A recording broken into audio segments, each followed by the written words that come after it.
Rusia, Gereja Bunda Allah.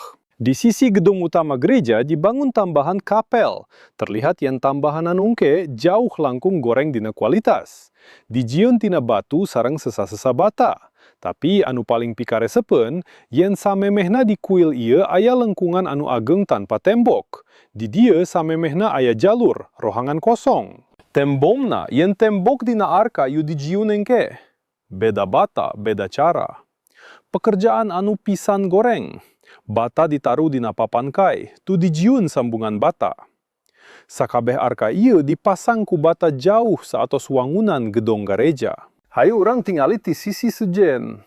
Retakan antara tembok jeung tambahan anu telat katingali jelas. Retakan ngaliwatan sisi liang anu ditutup. Beda bata, warna campuran beda, ketebalan sambungan oge beda.